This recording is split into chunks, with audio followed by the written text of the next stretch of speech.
आधी धूप आधी छाव। एक बार अकबर बीरबल में किसी बात पर अनबन हो गई।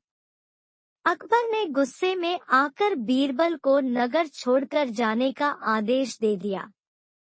अकबर के आदेश के पालन में बीरबल नगर छोड़कर चला गया।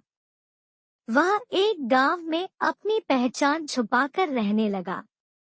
इधर दिन बीतने लगे और अकबर को बीरबल की कोई खबर नहीं लगी। बीरबल अकबर का मुख्य सलाहकार होने के साथ साथ परम मित्र भी था।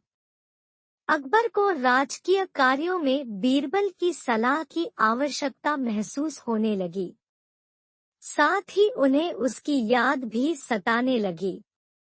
उन्होंने सैनिकों को बीरबल को ढूंढने के लिए भेजा, किंतु वे उसका पता न लगा सके।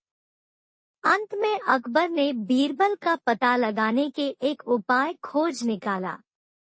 उन्होंने पूरे राज्य में ये ढिंढोरा पिटवा दिया कि जो कोई भी आधी धूप और आधी छाव में उनसे मिलने आएगा, उसे 1000 स्वर्ण मुद्राएं इनाम में दी जाएंगी।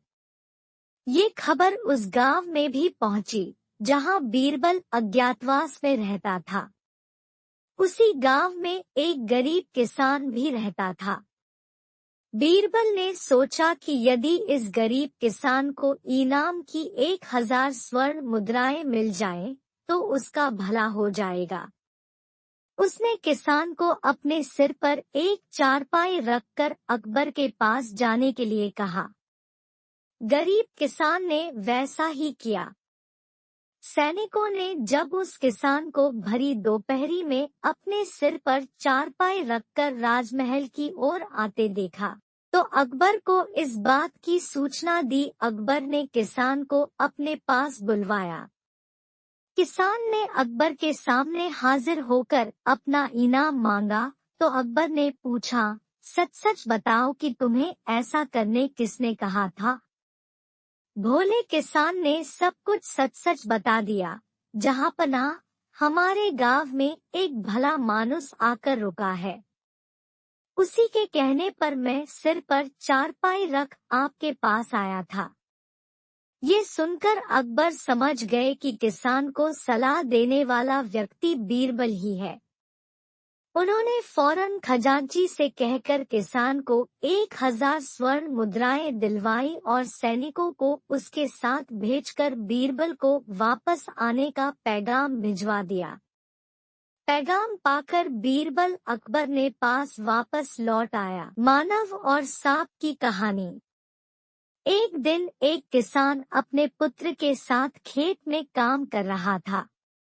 अचानक उसके पुत्र का पाँव एक सांप की पूंछ पर पड़ गया।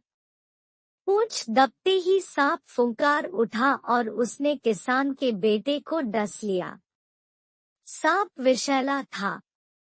उसके विष के प्रभाव से किसान का पुत्र तत्काल मर गया।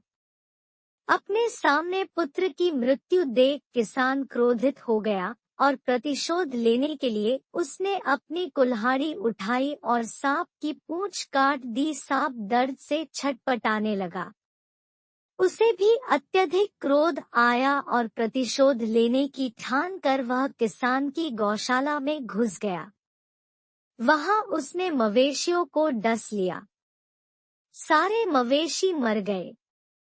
इतना नुकसान देख किसान विचार करने लगा, सांप से बैर के कारण मेरी अत्यधिक हानि हो चुकी है।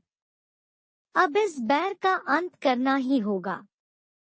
मुझे सर्प की ओर मित्रता का हाथ बढ़ाना चाहिए। उसने एक कटोरे में दूध भरा और सांप के बिल के पास रख दिया। फिर कहने लगा, हम दोनों ने एक दूसरे का बहुत नुकसान कर लिया। अब इस बैर का अंत कर मित्रता कर लेते हैं। जो हुआ तुम भूल जाओ, मैं भी भूल जाता हूँ। सांप ने बिल के अंदर से ही उत्तर दिया, दूध का कटोरा लेकर तुरंत यहाँ से चले जाओ। मेरे कारण तुमने अपना पुत्र खोया है, जो तुम कभी भूल नहीं पाओगे, और तुम्हारे कारण मैंने अपनी पूंछ गंवाई है, जो मैं कभी भूल नहीं पाऊंगा। इसलिए अब हमारे बीच मित्रता संभव नहीं है। शिक्षा। अपकार क्षमा तो किया जा सकता है, किंतु भुलाया नहीं जा सकता।